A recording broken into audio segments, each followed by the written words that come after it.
Votre ado a des difficultés scolaires ou est en décrochage scolaire et vous ne savez pas vers qui vous tourner, je vous propose une solution juste après le générique. Parentalité et adolescence. Parentalité et adolescence. Bonjour et bienvenue sur Parentalité et Adolescence, le podcast qui vous donne des outils et des clés dont vous avez besoin grâce à des interviews d'experts sur divers sujets autour de l'adolescence. L'adolescence n'est pas obligée d'être synonyme de chaos, alors soyez joie, il y a des solutions. Avant de commencer, si vous n'êtes pas abonné à la chaîne YouTube, je vous propose de le faire dès maintenant pour ne pas manquer les prochains épisodes. Aujourd'hui, je vous propose de découvrir Karine Pasquet, psychopédagogue positive, qui va nous parler de sa méthode. J'espère que cet épisode vous plaira. Bonjour Karine! Bonjour Sarah. Alors pour commencer, pourrais-tu te présenter s'il te plaît? D'abord, je tenais à te remercier, je suis très contente d'être là. Je m'appelle donc Karine Pasquet, je suis psychopédagogue positive, j'ai 44 ans et j'ai 2 adolescents au profil atypique. Super! J'exerce sur Bordeaux et les environs et j'accompagne donc les adolescents à mieux se connaître en facilitant leurs apprentissages et à reprendre confiance en eux. J'aide également leurs parents, parce que c'est pas toujours évident, pour recréer du lien parents-ados. Et je les aide également sur toutes les problématiques qui tournent autour des apprentissages évidemment, mais pas que, le stress, la régulation des émotions, et puis à retisser du lien. Super! Alors maintenant, est-ce que tu pourrais nous expliquer ce que c'est la psychopédagogie, s'il te plaît?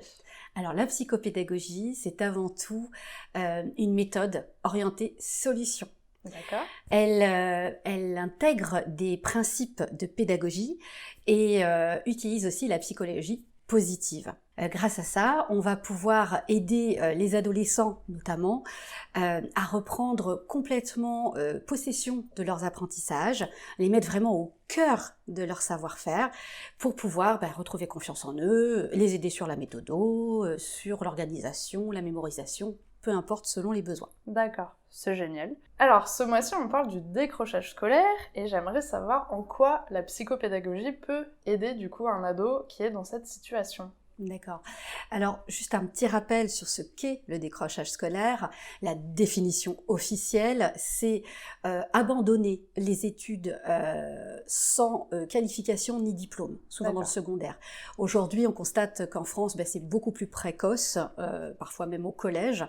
Et donc, ça peut être lié notamment chez les adolescents à plusieurs facteurs, plusieurs causes qu'on connaît bien, qu'on a bien identifiées aujourd'hui.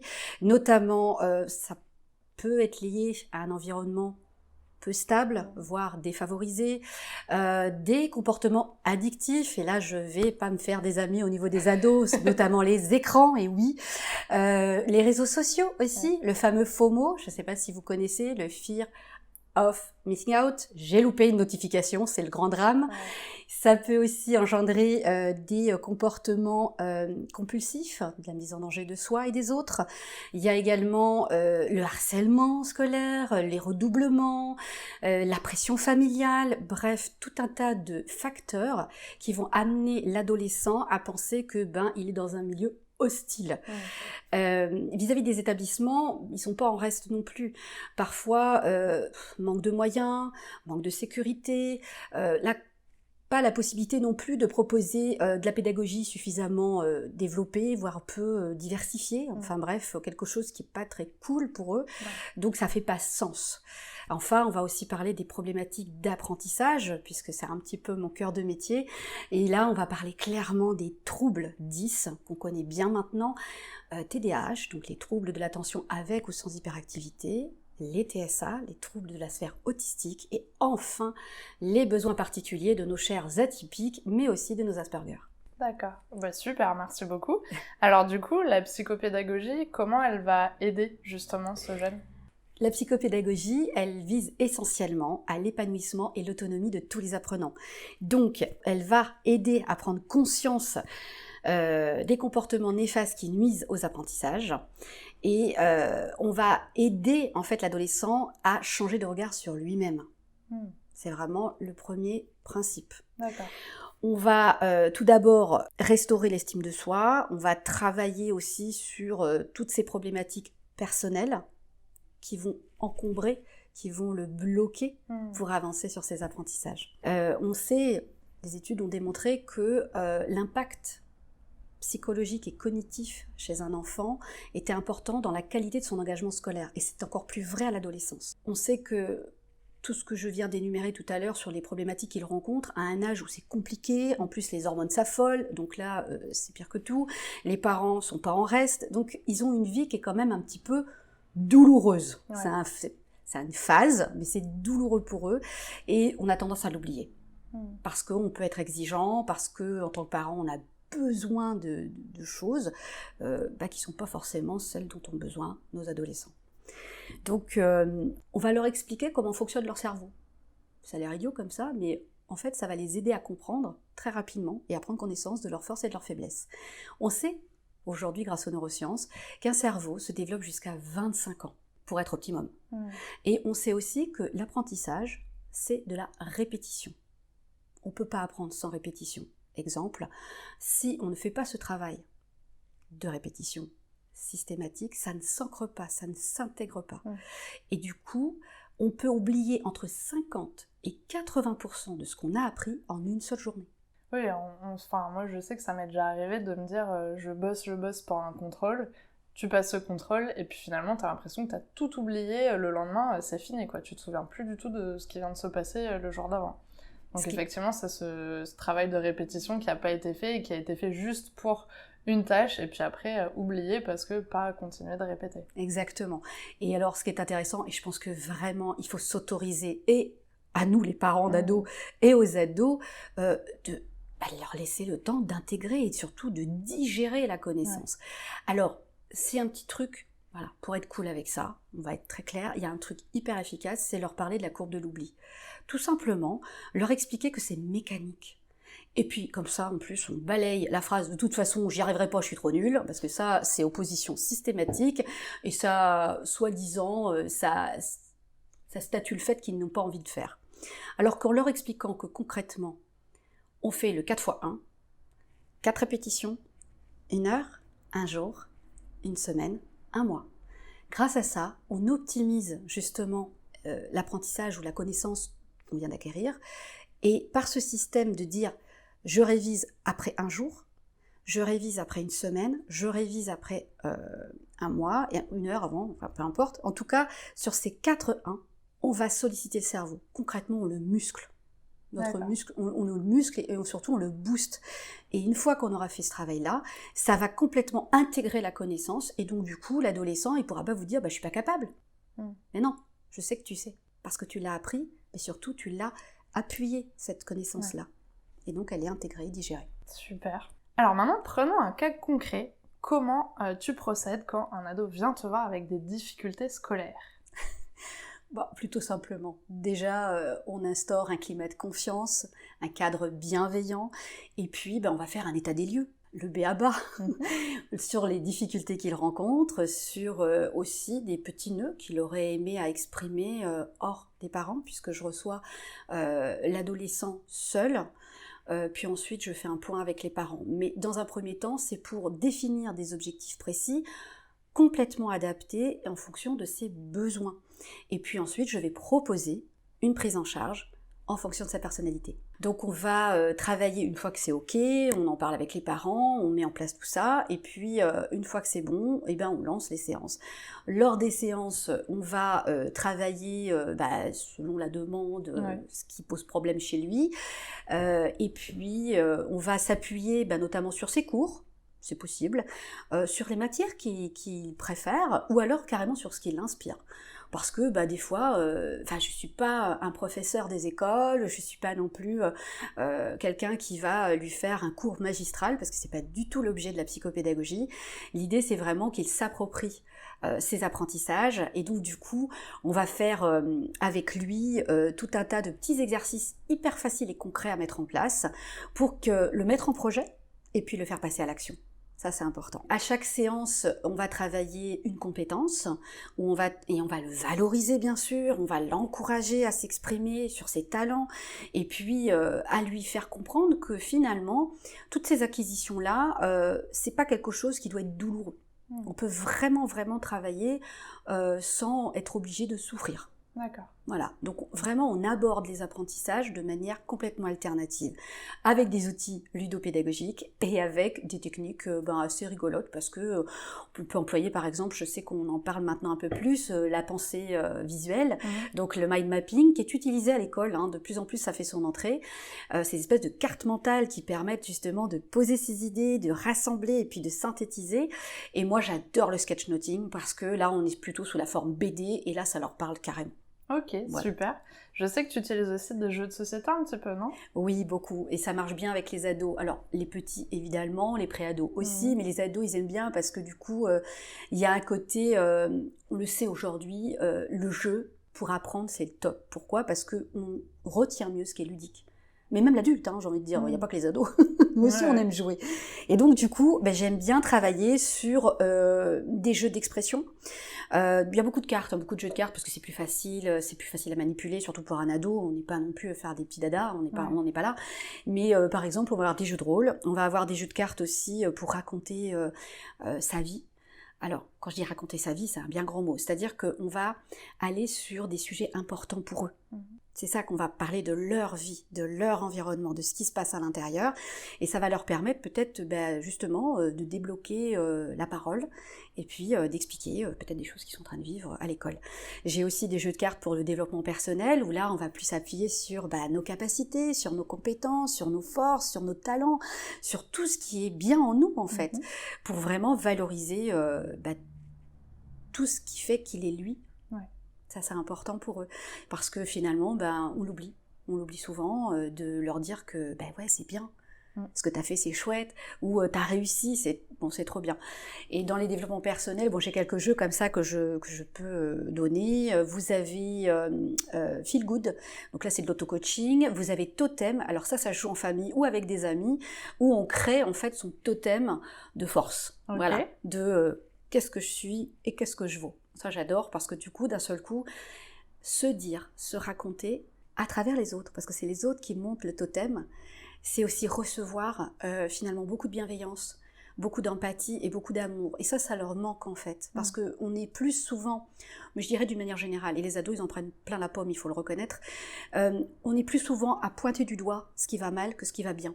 Donc, par effet miroir, par effet de regard, et vraiment dans l'idée du jeu, on va quand même leur dire « T'es quelqu'un de bien quand même, t'es vachement cool. » Et ça, j'aime beaucoup. Et ça leur parle, vraiment ça leur parle. Et pour la famille, vis-à-vis des parents, j'aime bien faire, en général, à la fin des séances, je donne toujours des petits exercices pratico-pratiques, très simples, vraiment, il n'y a pas d'imposition. Mais j'aime, et j'ai à cœur à ce que ce soit appliqué. Pourquoi ? Parce que ce sont des choses très concrètes. Et puis c'est à faire avec les parents. Donc là, on fait rentrer les parents en partenariat dans ce système aussi de valorisation et d'envie d'avancer, de cheminer. Parce qu'il n'est pas question que dans ma démarche, en tout cas de la façon dont je procède, l'enfant soit le problème. On est une team. Et donc les parents, avec moi, avec l'ado, ils sont partenaires de ce mieux-être, quoi qu'il arrive. Donc ils sont complètement impliqués dans ces exercices. Et dedans, on retrouve aussi des jeux de société, conversations en famille, etc., où on peut finalement découvrir, parce que c'est bien aussi, les ados, souvent, ils se ferment dans leur monde, et eux, ils n'ont pas la présence d'esprit peut-être d'aller chercher, qu'est-ce que papa, maman pense, à part du qu'est-ce que t'as fait, qu'est-ce que t'as mangé, où t'étais, et à quelle heure t'es rentré, ton écran jusqu'à minuit, c'est pas possible, enfin voilà, tous ces trucs-là, le parent, ça s'arrête pas à ça non plus. Donc c'est peut-être réintroduire la place de chacun, et puis peut-être justement retisser du lien par la communication et l'ouverture au dialogue. Et du coup, est-ce que tu pourrais nous donner un exemple de petits exercices que tu donnes à faire aux parents, parce que ça va être plus vraiment un exercice ou un petit quelque chose à rajouter dans une routine? C'est plus de cet ordre-là, l'option 2. Alors quand je dis exercice, parce que on est sur les apprentissages, et la première chose que les ados que je reçois me disent « Oh, on va faire des exercices en plus, comme à l'école ». Pas du tout. C'est plus effectivement... l'autre fois, j'avais mis un petit planning hebdomadaire de bien-être. On s'est dit « Ouh là là, ça y est, qu'est-ce que c'est que ce truc ?» Et bien en fait, chaque jour, on faisait une action qui ne coûte rien et pas de temps. C'est ça l'objet. Ça coûte rien de prendre un moment un temps de respiration, déjà en tant que parent pour soi, pour être disponible à eux. Et avant de les aborder dans le range ta chambre et fais tes devoirs, parce que c'est souvent ça qui nous préoccupe, peut-être se préoccuper d'un petit temps supplémentaire sur le temps du goûter ou sur le temps de la pause, que lui aussi est en train de prendre, de faire un truc sympa ensemble. D'accord. C'est ça l'idée. Donc le petit planning hebdomadaire, par exemple, le lundi, on se fait un chaud doudou. Alors c'est quoi un chaud doudou? On s'écrit peut-être un petit mot, ça a l'air idiot, mais moi j'ai testé avec mes ados, des post-it. Des post-it qu'on découvre. T'étais jolie hier, j'ai vraiment adoré, c'était sympa ce qu'on a fait. Ça te dit, on se fait une partie gâteau, on fait de la pâtisserie ce week-end, et on met ces petits mots comme ça un peu dans toute la maison. Franchement, ça prend pas de temps du tout, ni pour le parent, ni pour l'ado. L'ado, ça va être un petit peu plus difficile de l'amener, parce qu'il est obligé d'exprimer des sentiments, et ça, c'est pas facile pour lui. Ouais. Mais ça s'apprend aussi. Ça se maîtrise et ça s'apprend. Et donc, du coup, on partage ça. Ou, tiens, écoute, ce soir, je suis cool, parce que vous avez envie d'être cool, vous avez aussi le droit de lâcher un petit peu le travail, et de dire, tiens, si ce soir, on se faisait un jeu. Pourquoi ? Parce que faire quelque chose ensemble, c'est pas forcément la corvée familiale. Ça peut être un moment de qualité, un moment de bonheur, un moment sympa à partager dans la joie et la bonne humeur. Un peu de temps en temps, ça change le quotidien. Et je pense que les ados, faut pas s'y méprendre, ils sont quand même friands de ça. C'est pas parce qu'ils sont pas super avenants, ils sont un peu comme les chats, un petit peu comme ça, ils n'ont pas trop envie, mais en vérité, ils demandent ça. Et surtout, parce que ça dit de nous, c'est que ils peuvent venir nous voir. Ils peuvent venir chercher chez nous de la sécurité et du soutien.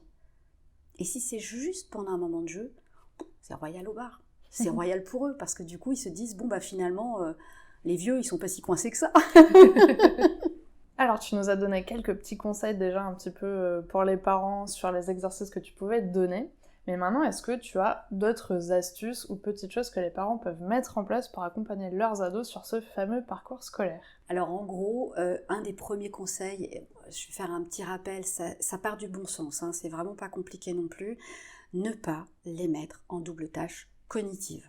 Qu'est-ce que ça veut dire concrètement ? Tout à l'heure, j'ai parlé du fameux « fais tes devoirs et range ta chambre ». On est d'accord que ça n'a pas de sens. On est bien d'accord aussi que le fait de bien ranger sa chambre, ça va pas forcément vouloir dire qu'il va bien faire ses devoirs. Ça n'a pas de corrélation, ça n'a pas de cause à effet du tout. La double tâche cognitive, ça peut être aussi l'impression de pouvoir être superwoman ou superman et de faire 2, 3, 4 trucs en même temps. Ce n'est pas possible. À l'instar de ce que j'ai dit sur le cerveau, c'est formidable, il est extraordinaire, il va se développer, c'est génial, on va avoir des capacités incommensurables, sauf que il n'est pas programmé pour faire plusieurs tâches à la fois. Le principe de fonctionnement d'un cerveau, quel qu'il soit, et à plus forte raison chez nos ados, c'est une tâche après l'autre. Pourquoi ? Toujours pour le système de répétition dont je parlais tout à l'heure. Donc, une fois qu'on a ce système qui est mis en place, cette mécanique qui est mise en place, il ne faut pas trop la bouger. Le fait de toujours les solliciter, de leur demander beaucoup de choses en même temps, même eux, ils arrivent à une saturation. On parlait depuis le début de décrochage scolaire, souvent ça vient de là. Il faut que vous ayez à l'esprit, que vous le gardiez en tout cas à l'esprit, qu'ils ont conscience qu'ils ne savent pas encore. Et c'est hyper frustrant pour eux. Il y a un côté, il y a une notion d'impuissance. Je ne suis pas capable de faire. Et ça peut se transformer si on pousse un peu trop fort, si on charge ce mode de fonctionnement qui est encore fragile, puisqu'on est dans l'acquisition, etc. On apprend à apprendre en fait. Donc c'est un petit peu complexe, ça prend du temps. Et en fait, la deuxième notion, c'est ça, c'est la temporalité. Votre temporalité n'est pas celle de votre ado. Et en plus, on a tous une manière différente d'apprendre, donc respectons au moins le rythme d'apprentissage. C'est pas grave s'il fait pas comme le copain, c'est pas grave si à tel âge il n'a pas acquis ça. C'est pas foutu. Ça se rejoue, ça se refait et ça se répète. Donc, c'est très important ces deux notions-là. Respecter le rythme d'apprentissage, ne pas le mettre en double tâche cognitive, et puis de temps en temps aussi se rendre compte qu'on peut leur faire confiance. Vous avez l'impression quelquefois qu'ils n'en ont rien à fiche, qu'ils sont sur leur jeu vidéo, machin, mais parfois ils s'entraînent. Vraiment, ça peut être utile. Il faut leur laisser cet espace-là. Tout ne doit pas être contrôlé, guidé, enfermé. Parce que c'est aussi ça c'est un petit rappel, le dernier que je ferai, l'adolescence, c'est une phase de vie d'expérimentation. Donc, laissons-le expérimenter des choses. Il va s'apercevoir de lui-même que ça marche ou que ça marche pas, et surtout quand ça marche pas d'ailleurs. Il s'en rend très très bien compte. Donc voilà, et par rapport à ma pratique, moi j'utilise l'approche tête-cœur-corps. Pourquoi ? Parce que ça permet d'aborder l'adolescent, mais la personne en général, dans sa globalité. C'est vraiment une approche holistique. Alors la tête, parce qu'on va travailler sur le cerveau, donc comment il fonctionne, on va s'autoriser le mode de fonctionnement et ses erreurs. Eh ben oui, ça aussi c'est une évidence, mais je le répète, on a le droit de se tromper. C'est en se trompant qu'on apprend. Donc c'est important aussi de leur dire, je t'autorise, mais oui, vas-y, trompe-toi, comme ça tu vas comprendre, et c'est bien pour lui. Ça permet aussi de développer l'intelligence, l'agilité cérébrale, et puis tout ce qui est cognitif, toutes les compétences cognitives importantes, les fonctions exécutives notamment. L'approche par le cœur, en fait, on va simplement leur apprendre à, à apprivoiser leurs émotions. Pas à les nier, ce que nous faisons nous aussi, bien souvent. Pourquoi ? Parce que ça va permettre d'exprimer leurs besoins et d'y répondre. Comme vous. Alors c'est un exercice qu'on ne fait plus, on a de plus en plus de mal. On entend beaucoup parler de communication non violente, on entend beaucoup parler de petits bonhommes OSBD, observation, sentiment, demande et besoin et demande. Tout ça c'est très bien, mais la mise en pratique n'est pas forcément évidente. Pas de panique, ça se met en place, ça se travaille petit à petit et en famille. C'est ce que tu peux faire aussi chez toi avec ton ado. Exactement, c'est pas quelque chose, on n'est pas obligé de faire appel à un tiers pour mettre ça en place. Il y a quelque chose de l'ordre du bon sens, quelque part, d'avoir envie d'aller vers lui, d'avoir envie de reprendre ce lien privilégié qui vous unit, et pas seulement de façon verticale, parce que je suis le parent, donc je suis le sachant, c'est important. Enfin, je pense que c'est important. Donc voilà, revenir à des bases, finalement, très très concrètes. Et le corps, du coup ? Et le corps, parce qu'il faut aussi un petit peu accepter de se mettre en mouvement. On sait au jour d'aujourd'hui que les apprentissages peuvent passer par le geste.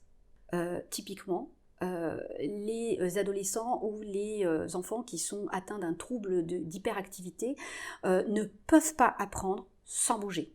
Ce n'est pas possible. Mais j'ai envie de dire, même sans avoir de trouble, vous pouvez être sans problématique particulière et avoir besoin de vous exprimer par le corps. Et puis pourquoi le corps ? Parce qu'on va aussi, ce que je disais pour le cœur et la tête, ça vaut pour le corps, prendre soin de soi. Savoir écouter ses besoins, savoir y répondre, savoir ce que ça nous fait dans le corps, savoir où ça nous touche et pourquoi ça nous touche. Et plutôt que d'en faire quelque chose qu'on mettrait de côté ou qu'on irait parce qu'on n'a pas envie de voir ce qui se passe, pourquoi on ne comprend pas pourquoi on a mal ou on somatise, parce que ça peut arriver, simplement de l'exprimer. Et quand on s'exprime par le corps, c'est la vitalité, c'est la force de vie, c'est l'émancipation. Donc finalement, arrêtez de toujours penser comme nous pensons aujourd'hui dans notre société, la tête qui est décrochée du tronc. On est entier en fait. Voilà.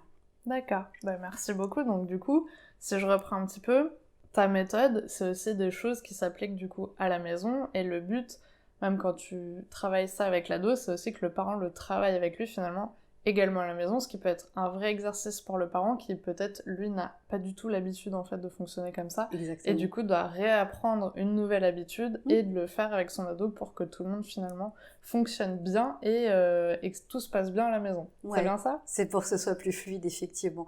Et puis même si c'est pas une méthode parce que on n'a pas été câblé comme ça ou parce que nous avons reçu nos propres injonctions parentales, ça veut pas dire que c'est impossible. C'est pas, on va pas changer. On n'est pas en train de dire qu'il faut changer complètement sa méthodologie, je dirais éducative, mais on peut y mettre par petites touches. On peut aller planter des petites graines comme ça, et puis de se dire c'est ok. Aujourd'hui, j'étais pas super bien, mais demain il fera jour, et puis peut-être que je ferai mieux.